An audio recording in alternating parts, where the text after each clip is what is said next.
व्यासपीठावरच्या खाली वा सगळे मागचे.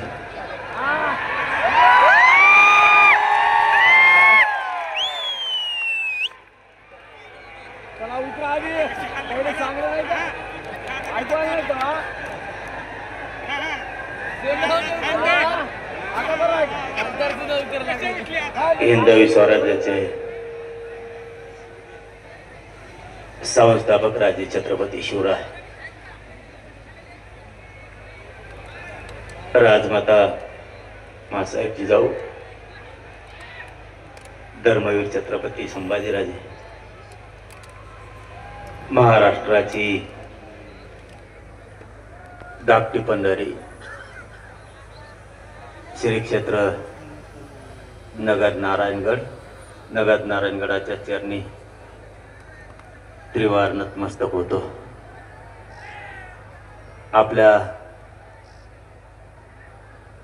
नारायणगडाचे मठाधिपती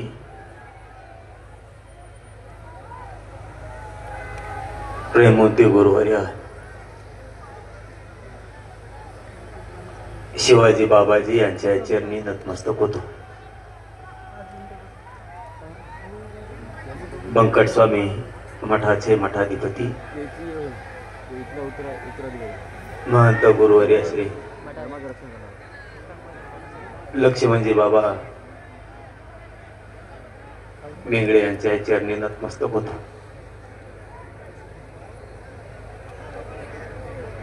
आणि अपवित्र नारायणगडाच्या कुशीत जमलेल्या राजकीय, सामाजिक, शेतकरी सर्व माझ्या बांधवांना मानाचा जय शिवराय.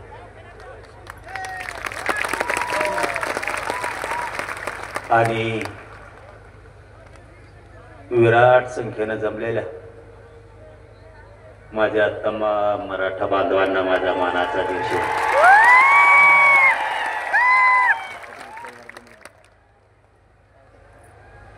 आज खासदारांपासून आमदारांपर्यंत सगळेच बांधव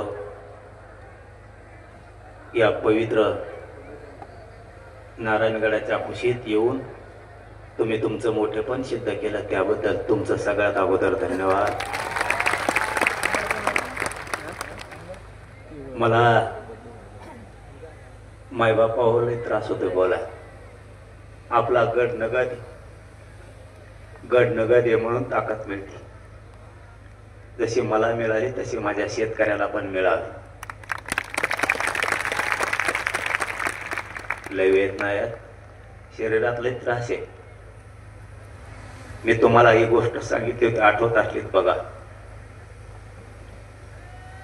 एक 5-6 महिन्यापूर्वी तुम्हाला मी एक गोष्ट सांगितली होती, प्रत्येक माणसाला सांगितली होती की मी थोड्या दिवसाचा पाहुणा आहे.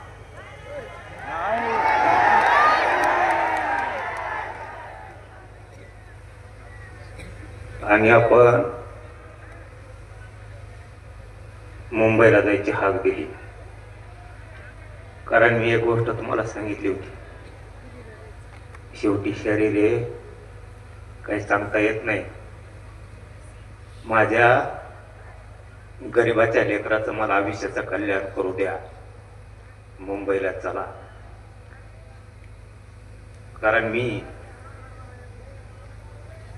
त्याच वेळेस एक गोष्ट सांगितली होती,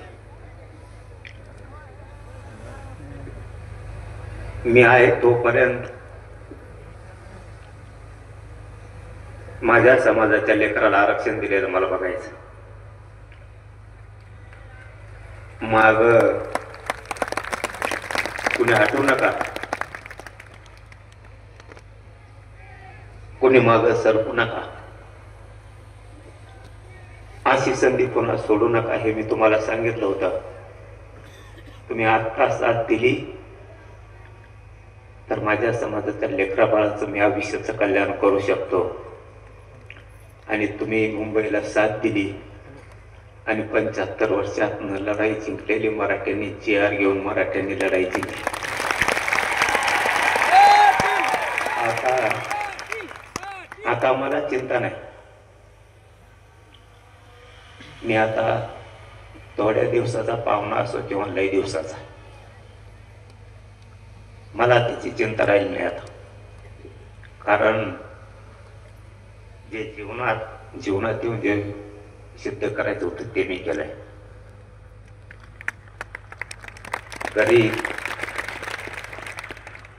गरीब मराठा समाज खूप होरपळत होता. तो होरपळताना बघवत नव्हता. मी कधी नाटक केलं नाही. मी कधी समाजाला खोटं बोललो नाही. हा एक गोष्ट खरी, एखाद्या वेळेस 1-2 पावलं माग पुढं सरकवलं असं,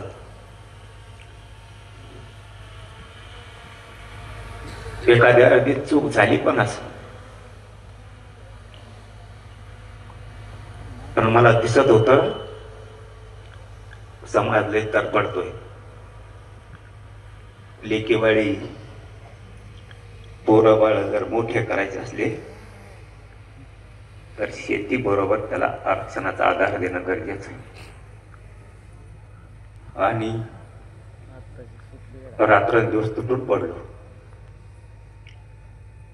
माझ्या समाजाचा हट्ट होता, इच्छा होती, त्याच्या लेकरा बाळाला नोकरीपासून शिक्षणापासून लांब राहायला लागू नये. त्यांनी केलेलं कष्ट त्याच्या डोळ्यात एकटा या 6 करोड मराठ्यांचे लेकर सुखी समाधानी राहावेत.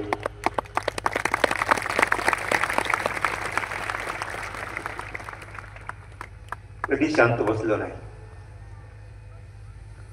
पूर्ण आयुष्य झिजवलं. आता मला काही वाटत नाही. खूप जणांनी सातारा संस्थान म्हणजे पश्चिम महाराष्ट्र आणि हैदराबाद गॅजेट म्हणजे मराठवाडा, इथला जर मराठा आरक्षणात गेला राज्यालाच नाही तर देशाला येडा टाकायची ताकद या मराठ्यात आहे म्हणून मिळू देत नव्हतं. आपले आणि दुसरे तर विरोधात गेले हो. आपल्या नेते तोर नको व्हायला होतं. झाली असं नाही कधी चूक, पण जीव येऊ धरणीला टेकला तरी माग हटलो नाही हे त्यांनी नेतेतोरांनी समजून घ्यायला पाहिजे.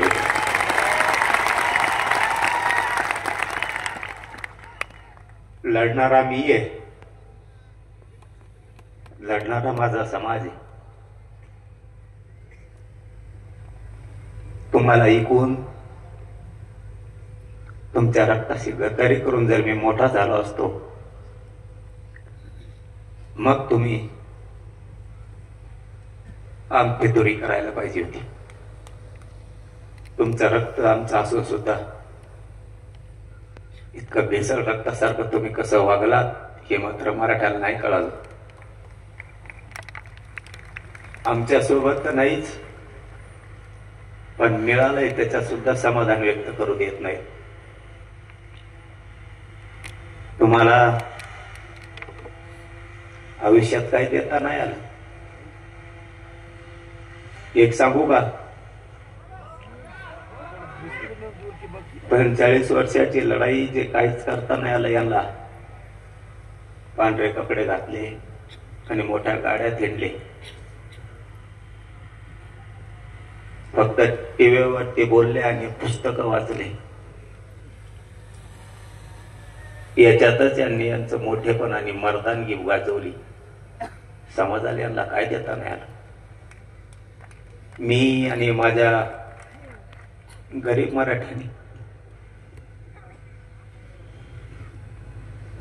एका वर्षात 58 लाख लोकांना आरक्षण दिलं. 3 कोटी मराठी आरक्षणाला घातलं.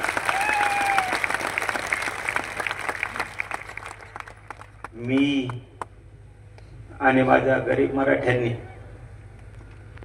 पुढच्या वर्षात मराठवाड्याचा हैदराबाद गॅझेटियरचा जार घेतला आणि पश्चिम महाराष्ट्राचं सुद्धा गॅझेटियर घेतलं. 2 वर्षात सगळा मराठा आरक्षणात घातला. आणि जे खरं सांगतो तुम्हाला, पटून घ्यायचा, पोरं आपल्याला मोठे करायचे, नाव ठेवणाऱ्याला लेकर बाळा नाही मोठे करायचे, आपले लेकर बाळा आपल्याला मोठे करायचे. जे मिळालंय ना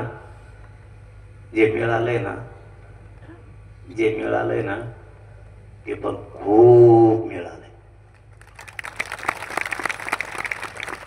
गावाची गावं निघायला लागले, राहिलेले निघतील.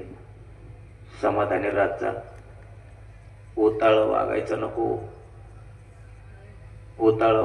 नको, कुणीतरी सांगायचं सगळंच पाहिजे.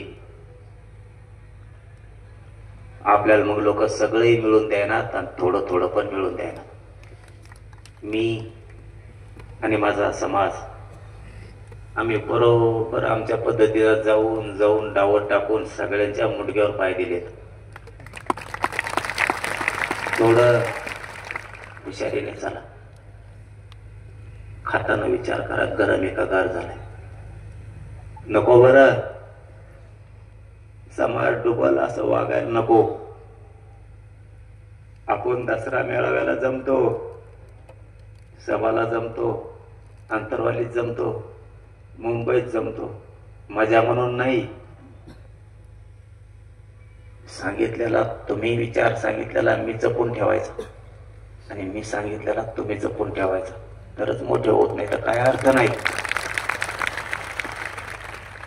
नुसतं आलो, बसला, इकडं तिकडं फिरला, झाडाखाली गेला, पुन्हा सभात येऊन बसला. मराठ्यांनी चतुर हुशार व्हायचं, टंगळ मंगळ बंद करायची, बावचाळ्याने वागायचं बंद करायचं. लई समाज पुढे न्यायचा. एक शब्द सांगतो तो आज पक्का घेऊन जायचा इथून. मराठ्यांनी यापुढं शासक बनायचं आणि प्रशासक पण बनायचं.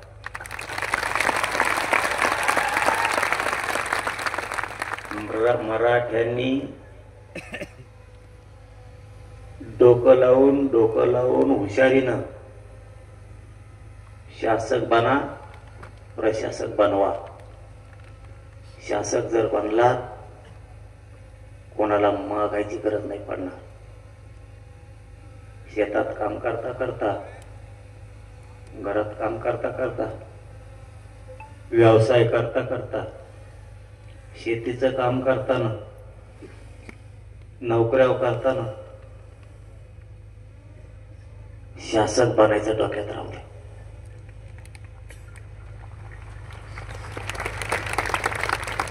तुमच्यावरती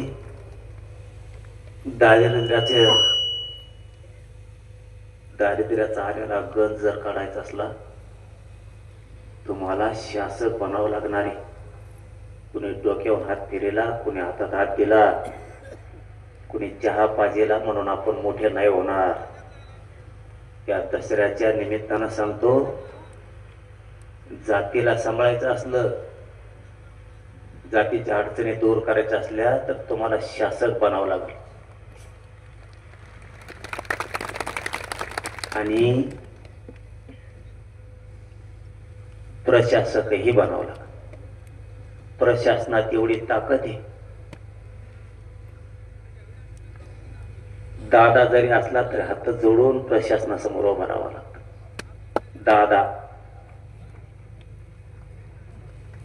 दादा त्याला प्रशासनापुढे हात जोडून उभा राहावं लागतं. राजकीय नेता असला तरी हात जोडून उभा राहावं लागतं. गुंडा असला तरी राहावं लागतं. 2-3 उदाहरणं सांगतो. तुम्ही जर PSI बनला त्याला प्रशासन म्हणायचं. तुम्ही तहसीलदार, PSI, SP, कलेक्टर जर बनला, कसलाही दादा तुमच्या पुढे हात जोडून उभा राहील. कसलाही नेता तुमच्या पुढं हात जोडून उभा राहील. समजून घ्या. आज दसऱ्याच्या निमित्तानं तुम्हाला काय सांगतोय, लेकरा बाळांसाठी ही आयुष्याची शिदुरी आहे. नुसते कष्ट करा आणि नुसतं पळा, एवढंच करू नका. तुमचं पोरग, तुमची पोरगी PSI झाली, तहसीलदार झाली, कलेक्टर झाली, SP झाली, मोठा वकील झाली, न्यायाधीश झाली, मोठा डॉक्टर झाली, मोठा इंजिनियर झाली, मोठमोठाल्या पोस्ट आहेत त्याच्यात अधिकारी झाली. तुमचं पोरग पोरगी CIDत गेली, SITत गेली, HCBत गेलं.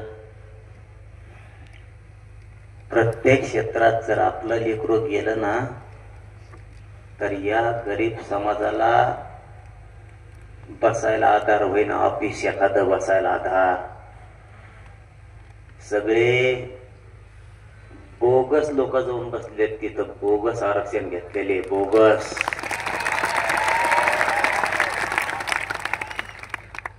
हाय का डोकं ठेप्याल तुमचं? लोक जातीचं काम करायचं असलं, सत्ता असो नाही तर नसो, बर का पोराव, सत्ता असो नाही तर नसो, प्रशासनात जर आपले अधिकारी असले ना, राईट खोटात ठोके द्यायचे. सत्ता असो नाही तर नसो. म्हणून आजपासून एक गोष्ट लक्षात ठेवा, आता आपल्याला प्रशासनात लोक घालायचे, खूप पोराने पोरी अधिकारी करायचे प्रत्येक क्षेत्रात. आणि दुसरं, तुम्ही शासक बना, कोणाला फोन लावायची गरजच नाही, लगेच काम. सगळे बसले त्यांचे, आपले घालते दारात येडे. चूक तुमची आहे. कशी चूक आहे सांगू गो? सांगतो तुम्हाला कशी चूक आहे तुमची. तुमच्या डोक्यातली दया माया जाय ना, आणखी तुमच्या डोक्यात किडे पडलेत, किडे. तुमच्या डोक्यातली दया माया जाय ना आणखी. एखाद्याने जर आपल्या जातीचा अपमान केला, बोलायचं काही व्हायना, पण मरूस तर त्याला झटका दाखी जायचा, मरूस तर.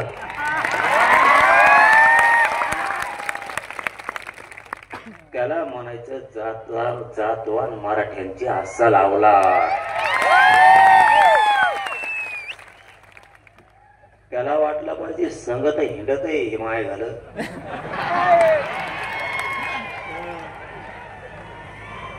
पण इतके माया जवळचे लोक फोडून येणे मला पाळलं कस काय? तुम्हाला कडवट बनावं लागन. एक उदाहरण म्हणून सांगतो बाबा, मी बंद करतो थोड्या वेळात. आता बोलू का? शेतकऱ्याचं राहिलं आणखीन.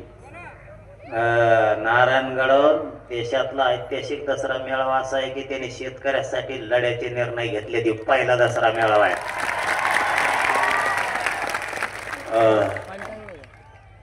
तुम्हाला विसरायचं नाही का सांगतो, कारण सांगतो. मला इथं ती विषय नाही बोलायची, पण उगा थोडी चुणूक सांगतो विसरायचं का नाही.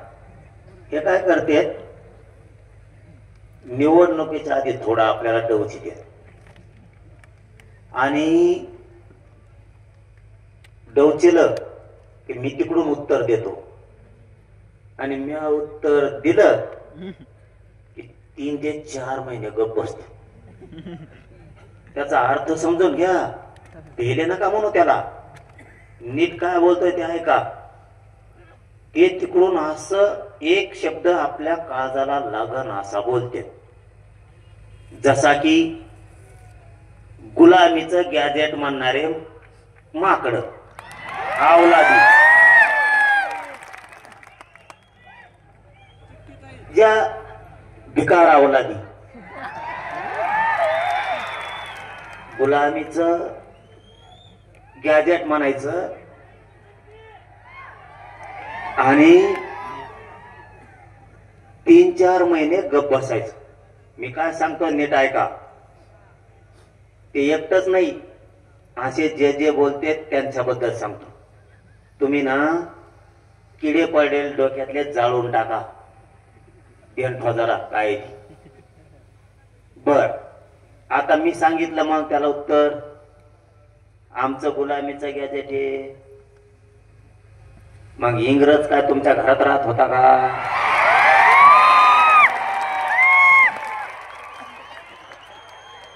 तुमच्या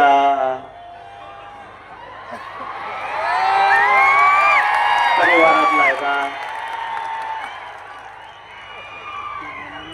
ऐका रे, ऐका ना, मी काय सांगतोय ते ऐका. अर्थाचे गैरअर्थ करते, त्यांच्या घरात धोका म्हणजे लगेच ते दुसराच अर्थ काढतात. तसा अर्थ नाही मा तसा अर्थ नाही. अर्थ नीट समजून घ्या. मी गडावर ये, अर्थ नीट समजून घ्या. त्यांनी सांगितलं आमचं गुलामीचं गॅजेट हे. त्या नागतोडीला मी बोललो का?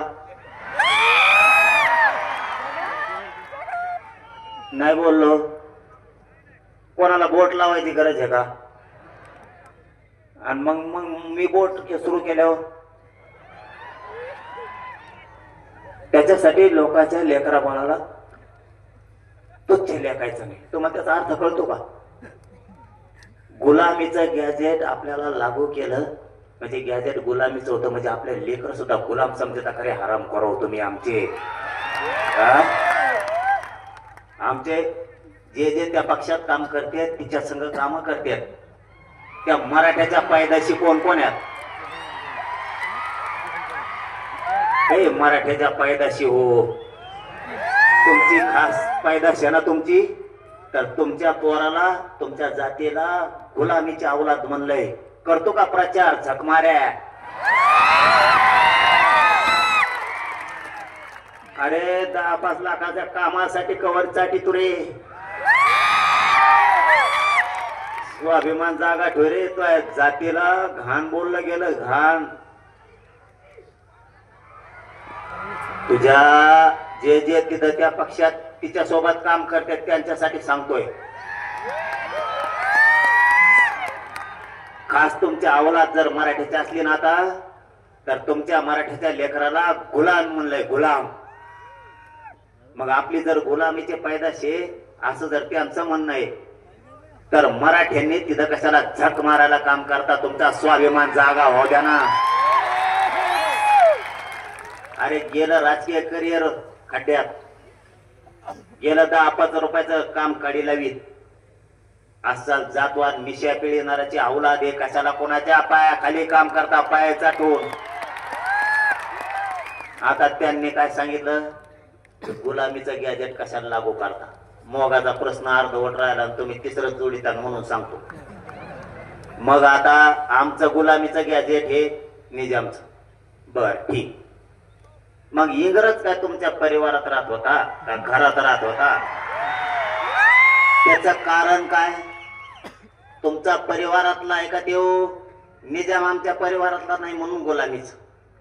मग आता इंग्रज हे तुमच्या परिवारातला आहे का म्हणून 1931ची जनगणना घेतली, तुम्ही त्याच्या जीवावर आरक्षण घेतलं. तुम्हाला त्यानेच आरक्षण दिलं इंग्रजाच्या जनगणनेनं. इंग्रजाच्या जनगणनेनं आरक्षण दिलं तुम्हाला. मग तुम्ही कोण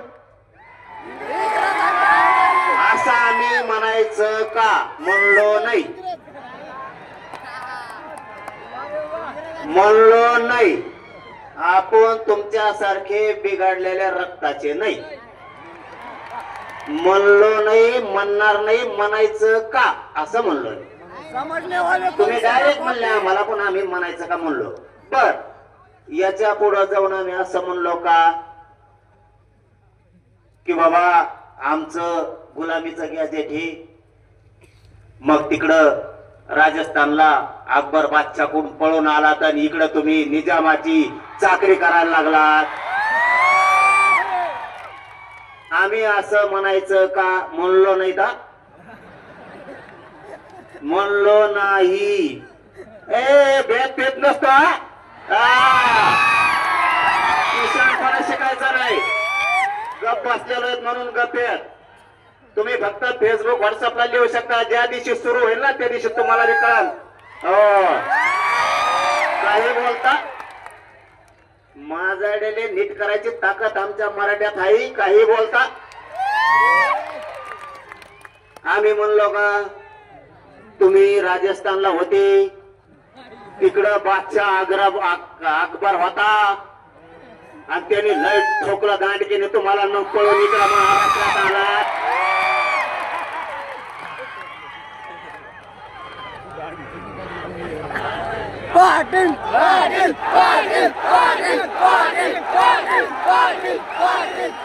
आणि मग तुम्ही निजामाच्या जंगलात संभळणाऱ्या बनलात. व्यापारी म्हणून आला तर राज्यकर्ते बनलात. त्याला व्हा माघारी. आम्ही असं म्हणायचं का म्हणलो नाही. अरे ग बाई लय बोलता येत सगळ्याला मापात राहावा. याच्यासाठी झक मारायला मराठ्याने तुम्हाला 30 वर्ष निवडून नाही दिलं. याच्यासाठी निवडून दिलं होय 30-30 वर्ष. तुम्ही असे पान उतारे करा आमच्या अवलादीचे. आणि आता काय करणार हे सांगतो तुम्हाला नीट ऐका. आता मी म्हणलो ते म्हणले निजामाचं गॅजेट हे निजामाचं गॅजेट गुलामीचं ते म्हणे गुलामीचं गॅजेट आहे. मी सांगितलं तुमचं सुद्धा इंग्रजाचं आहे तेव्हा गुलामीच होती. तेव्हा कुठं स्वातंत्र्य होतं असं बोललो. आता तेवढं काळजावर बाण म्हणलं बरं का आपल्या. तुम्हाला डोके किडे जे पडले म्हणलं तुमच्या डोक्यात ते सांगायला ते किडे मारून टाका लवकर. किडे तुमच्या डोक्यातले हे काय करतात हळू जिवारी वार करतात आपल्या. आणि मी बोललो का 2-3 महिने गप बसतात. आपल्या लोकांना काय वाटतं माहितीये का जाऊ दे रे चुकलं असं काय होतं बोलताना आता नाही बोलणार इथून पुढं. अरे हे बदलणारच नाहीत. त्याच्यामुळं दया माया थोडी कमी करा. जे ज्याला मराठ्याचं तिकडून उभा राहील खप पाडायची. तवा ह्या आपल्या बी जाती नीट राख्या. तेव्हा आपले बी नीट वागत आहेत. तेव्हा हे हुजरीगिरी करायचं बंद करतात. आणि जेव्हा आपण पाडायला सुरू करतो ना तेव्हा ते मराठ्या सगळं नीट वागायला सुरू करते. कळालं डाव ते आपल्याशी. अरे आपल्या लेकरा बाळाला डायरेक्ट म्हणले राव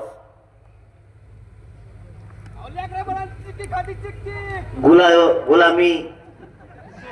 आपल्या लेकराला डायरेक्ट गुलाम म्हणलं गेलं त्याचा अर्थ असा होतो. आणि मग तुम्हाला लेकरा बाळापेक्षा मोठे ते आहेत का म्हणून गपजारी बसले ते आपल्या लोक मीडियात बोलते जाहीर आणि लोकात मध्ये चुकलं बरं काही इथून पुढं नाही बोलणार. मीडियाने ऐकलं ते आणि मग लोकात बोलून काय करतो मीडियात म्हणा मग सोडून देतो आम्ही. हे जिवारी वार करतात कळून देत नाहीत. तिसरा मुद्दा 2 सांगितले शासक बना प्रशासक बनवा. दुसरा सांगितला घेऊ इथून पुढं जेव बोल त्याला सोडीत जायचं नाही. तिसरा मुद्दा लय महत्वाचा आहे. कधीच आजपासून ओबीसीला दोष द्यायचा नाही. बघा डोक्यात उजाड पाडून घ्या. आपण काय करतो एक जरी नेता बोलला तरी आपण म्हणतो ओबीसीचे नेते घाणे. ओबीसीचे नेते नाही याच्यात ओबीसीचा काही संबंध नाही. समजा माळ्याचा सगळा दोष आहे का काही सगळ्या माळ्याचा दोष आहे का ते सगळ्या पावसाळ्याला जाऊन यायचं.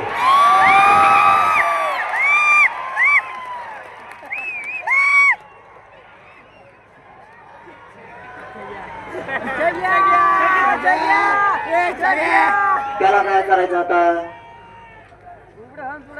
त्याला म्हशीवणी थोडे दिवस पाण्यात बांधायचं.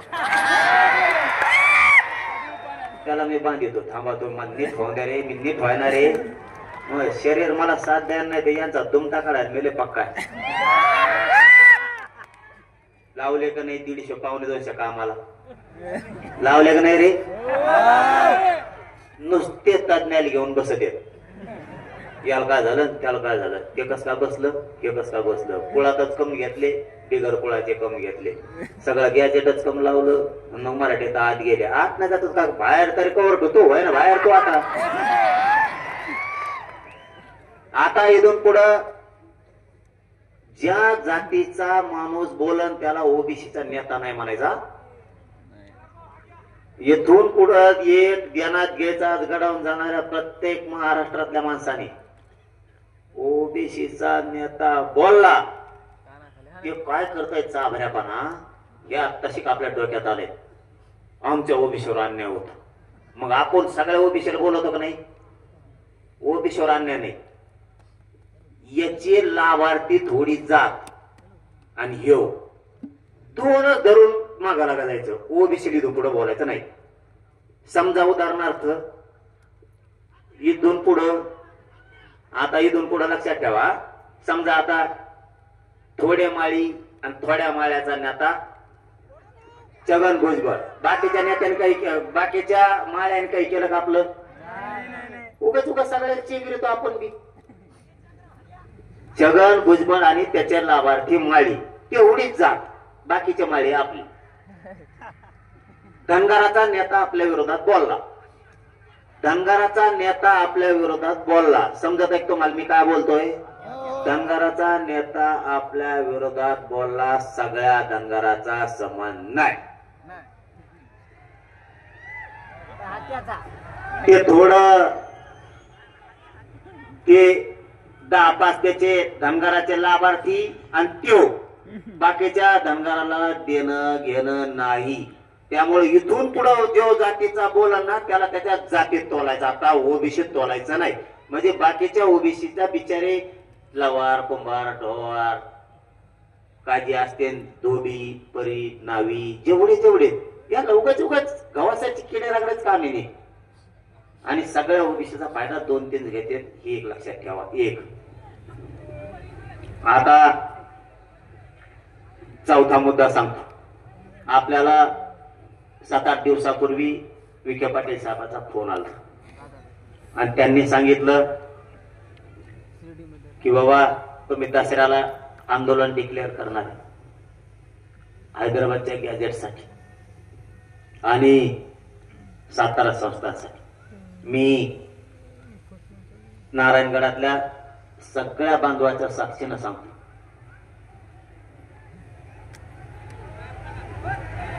काय रे खाली बसा,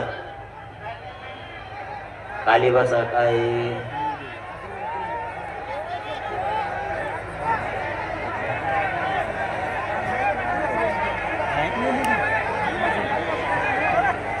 काय रे करायचं सुरू? शांततेनं ऐका. एक 15-20 मिनिटात सगळं उरकून घेऊ आपण. 15-20 मिनिटात सगळं उरकून घेऊ. शांत राहा. लय महत्वाचे विषय.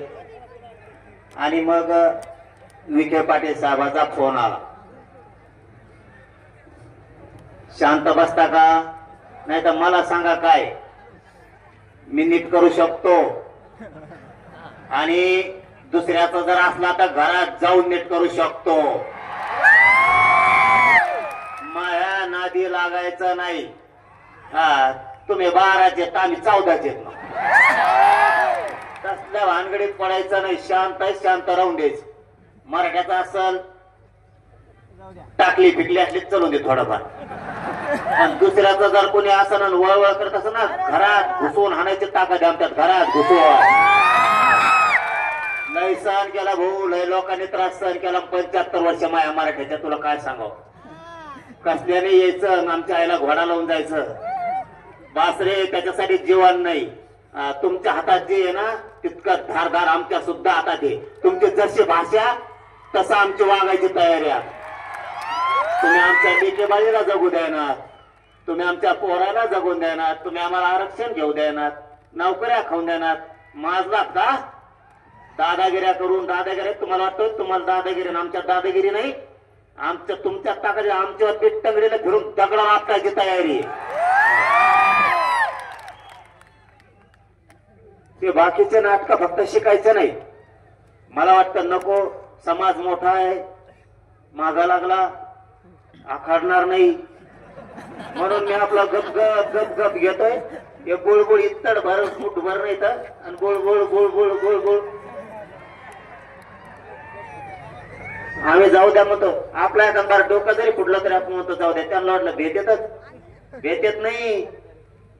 हो, फुटाण्याला सुद्धा सापडायचं नसतं. फुटाण्याला मला उगाच जे बोलायचं ते बोलायला लावू नका. विषय चालला. विखे पाटील साहेबाचा फोन आला. त्यांनी सांगितलं, पाटील दसरा तुम्ही म्हणला दसऱ्याला ये. मला संडासच लागल्यावर झालंय. मुंबईत गेल्यापासून असा धाक पडलाय. अर्ध मंत्रालय मुंबईच्या बाहेर गेलत. मी बळच बळच बळच धाडस लावून कॅबिनेटदारच्या हातात हे आणि तो JR कॅबिनेटना काढलेला. कुठला JR काढताना कॅबिनेटला काढावं लागतं. आणि एखाद्या जर उपसमितीने काढला, उपसमितीला अधिकार आहे का नाही काढायचा हेही बघावं लागतं. जर उपसमितीला एखादा JR काढायचा अधिकार आहे तर ते कॅबिनेट असायला लागते. उपसमिती सगळे कॅबिनेट आहेत.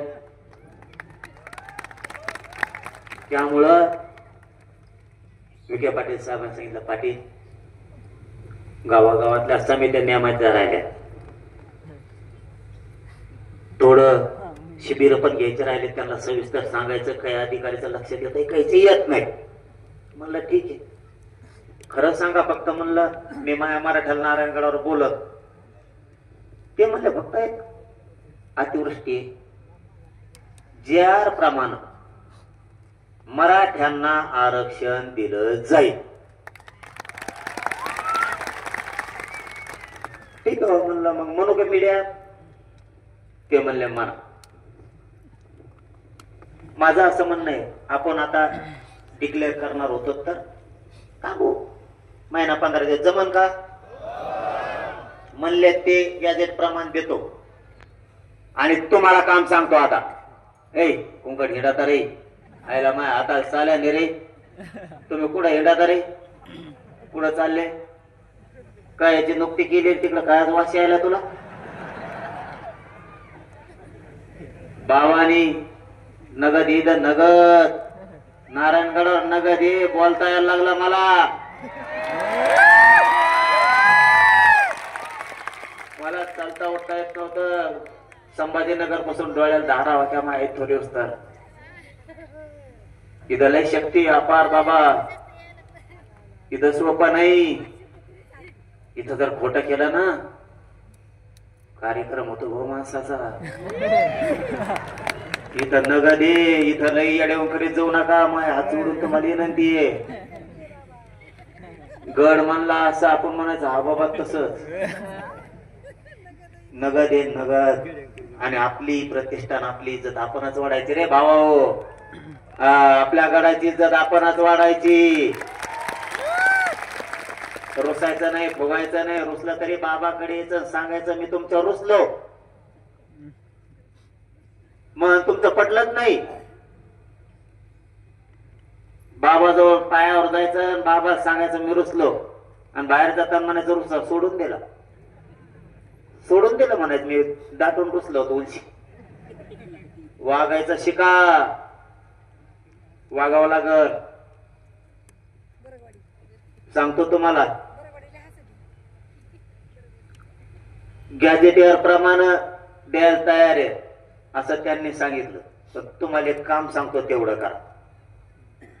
महाराष्ट्रात सारखे आडनाव असणारे लोक,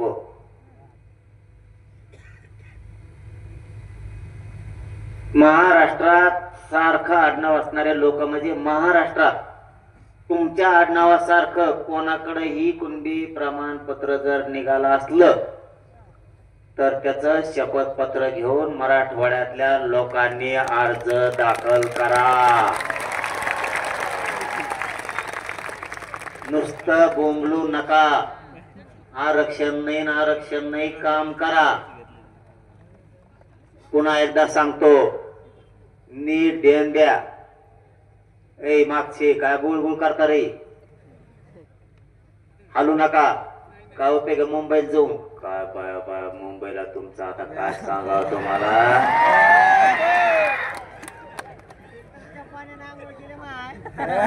तुमच्या सारखं आडनाव असणारे ज्याच्याकडे कुणबी प्रमाणपत्र असेल त्याला फोन करा आणि विचारा तो कुणबी प्रमाणपत्र निघालं का? तो मग आडनाव सारखंच आहे. त्याचं कारण सांगतो. तुमचं आडनाव जसं आहे तसंच ज्याच्याकडे महाराष्ट्रात कुणबी प्रमाणपत्र असेल ती तुमची भावकी आहे. 1 2 तुमचे त्याचे नाते संबंध आहेत. 3 तुमचं आणि त्याचं कुळ एक आहे. आहेत ना ठेप्यावर सगळे? अर्ज कवा करता रे? नुसते म्हणता आरक्षण नाही, अर्जच करेनात. मला दिवाळी दिवस सगळ्यांनी अर्ज केलेले पाहिजे. आणि जर त्यांनी नाही दिलं तुम्ही अंतरवली द्या. सांगा इथं इथं माया आडनावासारख्या माणसाचं प्रमाणपत्र होतं, त्याच्या नामची भावकी आहे, त्याचं नामचं कुळ आहे, त्याचं नामच्या नाते संबंधित पण अधिकाऱ्याने दिलं नाही. मी जाणं तेव्हा अधिकारी जाणार. प्रतिज्ञा पत्र लिहून घेताना हेच तर महत्वाचं आहे. का उपयोग आहे मग? प्रतिज्ञा पत्र लिहून घेताना ज्या माणसाकडं कुणबी प्रमाणपत्र आहे तुमच्या आडनावासारखं त्याच्या कोण प्रतिज्ञापत्र लिहून घ्या की हा म्हणजे कुणबी प्रमाणपत्र ज्याच्याकडे त्याने लिहून द्यायचं. हा माझा भावकीतला आहे, हा माझ्या कुळातला आहे, हा माझ्या नाते संबंधातील आहे. याला शिक्षणासाठी, नोकरीसाठी, शासकीय योजनेसाठी माझ्या कुणबी प्रमाणपत्राच्या आधारे याला कुणबी प्रमाणपत्र देण्यात यावं. कारण तो तुमच्या भावकीतला झाला, कुळातला झाला, नात्यातला झाला. चांगलं आणखीन दुसरा कोणाकोण विचारून सुद्धा प्रतिज्ञापत्र चांगलं करून घ्यायचं आणि अर्ज सादर करायचे. स्थानिक चौकशी अहवाल प्रत्येक सेतू केंद्रावर. गरीब लोक समजून घ्या, गरीबाला काय करावं कळाना. स्थानिक चौकशी अहवाल म्हणून एक अर्ज आहे सेतू केंद्रावर, तो काढून आणायचा. त्याच्यावर जे कागदपत्र आहेत ते सगळे कागदपत्र जमा करायचे. ते कागद घेऊन तहसीलदारकडे जायचं आणि तहसीलदारला सांगायचं महा कुणबी जात प्रमाणपत्र निघण्याचा अर्ज भरून घे. तो म्हणून कागदपत्र आधी अर्ज देतो आणि कागदपत्र घेऊन ये. त्यानं म्हणायचं अर्ज देतो नाही, कागदपत्र घेऊन आलोय, अर्ज भरून घे आणि प्रमाणपत्र दी. कळाला आता? मोकळं मोकळं. आता हे मुद्दा क्लिअर झाला. आता राहिला मुद्दा शेतकऱ्याचा. माझं सरकारला जाहीरपणानं सांग,